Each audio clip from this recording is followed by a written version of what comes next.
এবারে হাজির হয়ে গেলাম এক ঐতিহাসিক সফর নিয়ে, এবং যে ঐতিহাসিক সফরে জাতি, ধর্ম, বর্ণ নির্বিশেষে আমরা একদিনের ট্যুর করেছিলাম হুগলি জেলাতে। হঠাৎ করে এক ছুটির দিন সকালে বেরিয়ে পড়া এই গন্তব্যগুলি এক্সপ্লোরের উদ্দেশ্যে ছিল জাফর খান গাজীর দরগা, হংসেশ্বরী মন্দির, অনন্ত বাসুদেব মন্দির, ইমামবাড়া, মোহাম্মদ মহসিনের সমাধি, ওলন্দাজ সমাধিস্থল, সুসানা আন্না মারিয়াজ টোম্ব ইত্যাদি। প্রথমেই নেমে পড়েছিলাম ট্রেন ধরে চন্দননগর স্টেশন। হাওড়া থেকে যে কোনো ট্রেন ধরে আপনারা পৌঁছে যাবেন চন্দননগর স্টেশন। আর যদি শিয়ালদা মেন লাইন থেকে আসতে চান সেক্ষেত্রে পার হবেন জগদ্দল স্টেশন থেকে নেমে ফেরিঘাট ধরে। দেখুন, প্রথম গন্তব্যস্থল ছিল Chandannagar sacred heart Catholic church. এটি চন্দননগর স্ট্যান্ড থেকে একদম কাছে। এই চার্চটি পশ্চিমবঙ্গ হেরিটেজ কমিশন কর্তৃক ঘোষিত একটি ঐতিহ্যবাহী স্থান। কাঠামোটি ভারতের ফরাসি স্থাপত্য শৈলীর একটি অসম্ভব সুন্দর প্রমাণ হিসাবে তুলে ধরা হয়েছে। এই চার্চটি 27 জানুয়ারি 1884 কলকাতার আর্চ বিশপ পল গোথালস দ্বারা উদ্বোধন করা হয়েছিল। সামনে হেঁটে গেলে দেখতে পাবেন এই মিউজিয়ামটি। এটি ডুপ্লেক্স মিউজিয়াম।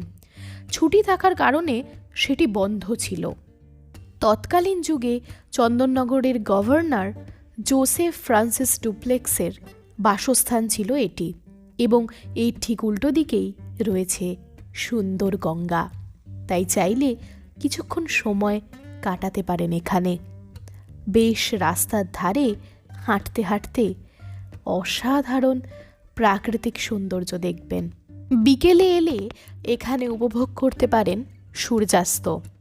এরপর এখান থেকে 100 টাকা দিয়ে একটা টোটোকে বুক করে আমরা সুজানা আন্না মারিয়াস টোম্ব এবং ওলন্দাজ সমাধি এই দুটো দেখে চুঁচুড়া স্টেশনে পৌঁছানোর সিদ্ধান্ত নিলাম।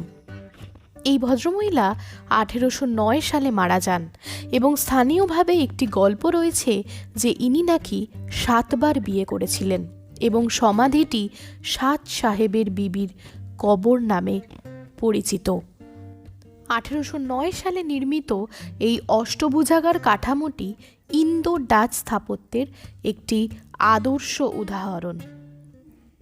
এরপর এখান থেকে আমরা এগিয়ে চললাম ডাচ সিমেট্রির দিকে। চিনচুড়া বা চুচুড়া একটি প্রাক্তন ডাচ উপনিবেশ ছিল, যেখানে তারা 200 বছরেরও বেশি সময় ধরে শাসন করেছিল।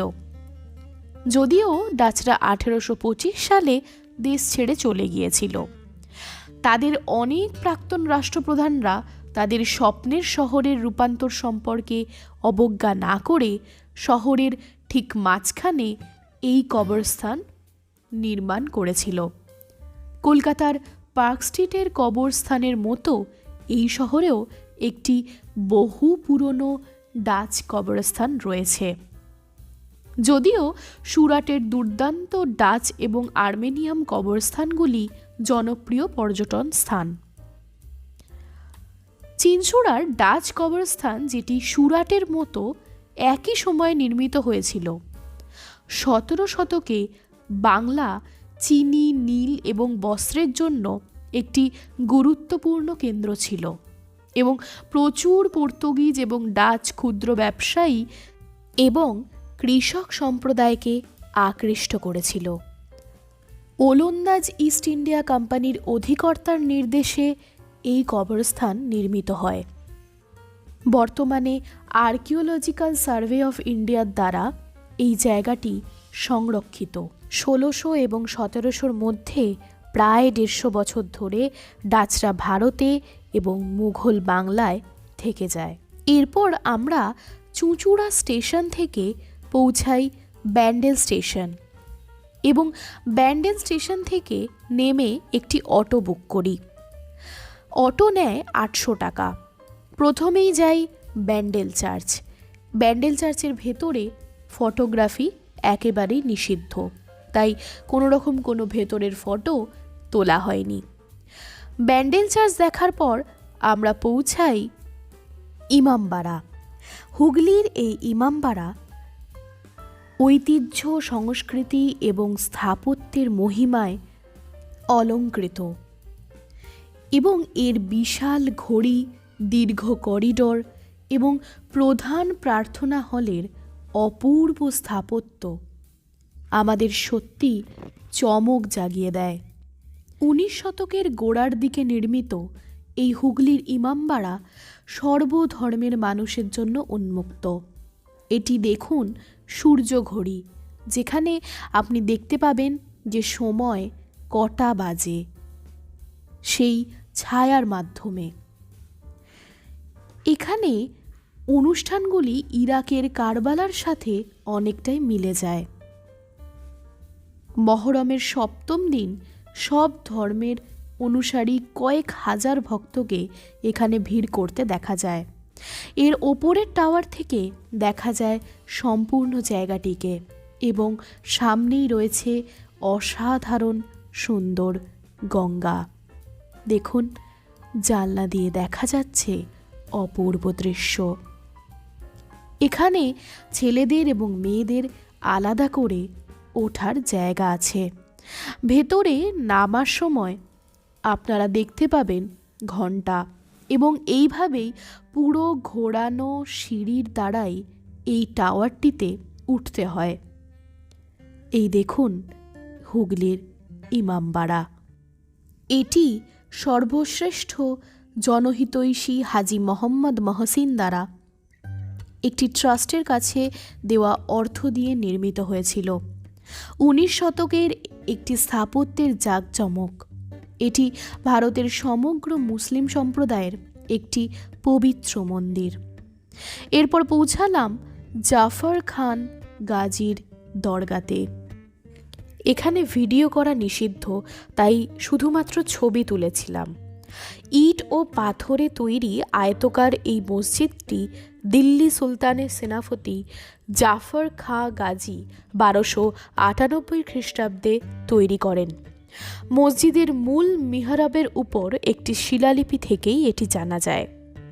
এই মসজিদটির মূল প্রার্থনাস্থলের প্রবেশপথটি 5টি খিলানযুক্ত। এই আচ্ছাদনহীন জাফর খাঁ গাজীর সমাধিসৌধটি 1315 খ্রিস্টাব্দে নির্মিত এবং পূর্ব ভারতে বর্তমান সমাধিসৌধগুলোর মধ্যে প্রাচীনতম। এই সৌধটিও সম্ভবত পরবর্তীকালে মাদ্রাসা হিসাবে ব্যবহৃত হয়েছিল। সমাধিসৌধগুলোর দেওয়ালের বহির্ভাগ। এর পরের গন্তব্য ছিল হংসেশ্বরী মন্দির। 1673 সালে জমিদার রামেশ্বর রায় পাটুলি ছেড়ে বাঁশবেড়িয়া বা বাঁকসাবতীতে বসতি স্থাপন করেন। বাঁশবেড়িয়া আমাদের পবিত্র নদী গঙ্গার পাশে এবং ত্রিবেণী ও ব্যান্ডেলের মাঝে অবস্থিত। এখানকার প্রধান দেবতা হচ্ছে 4 বাহু দেবী হংসেশ্বরীর নীল নিম কাঠের মূর্তি, যা দেবী কালীর প্রকাশ। এর পাশেই রয়েছে অনন্ত বাসুদেব মন্দির। এই মন্দিরে রয়েছে অসংখ্য সুন্দর ছোট্ট ছোট্ট টেরাকোটার কাজ, যা সত্যি আমাদের অবাক করে। এই মন্দিরটি এক রত্ন শৈলীতে নির্মিত এবং হংসেশ্বরী মন্দিরের টেম্পল গ্রাউন্ডেই অবস্থিত এই অনন্ত বাসুদেব মন্দির। এরপর অটোদাদা আমাদের নিয়ে চলল আদি সপ্তগ্রামের সৈয়দ জামান উদ্দিন মসজিদের উদ্দেশ্যে। এটি নাসির উদ্দিন নুসরত শাহের যুগে সৈয়দ জামাল উদ্দিন নামে একটি ব্যক্তি এই মসজিদটি নির্মাণ করেন। এটি পোড়া মাটির অলঙ্করণে সজ্জিত একটি অনন্য ইটের মসজিদ। বাঙালি ইসলামী স্থাপত্যের পোড়ামাটির উপাদানগুলিকে উপস্থাপন করে। মসজিদ কমপ্লেক্সে 3টি সমাধি রয়েছে। বর্তমানে এই মসজিদটি আর্কিওলজিক্যাল সার্ভে অফ ইন্ডিয়ার দ্বারা সংরক্ষিত। ভারতের হুগলি জেলার সরস্বতী নদীর পার্শ্ববর্তী গ্রাম সপ্তগ্রাম, এবং সেই সপ্তগ্রামেই অবস্থিত এই অসাধারণ টেরাকোটার কাজের মন্দিরটি। এইভাবেই আমাদের দিনটি শেষ হলো এবং ব্যান্ডেল স্টেশন থেকে বাড়ি ফেরার পালা।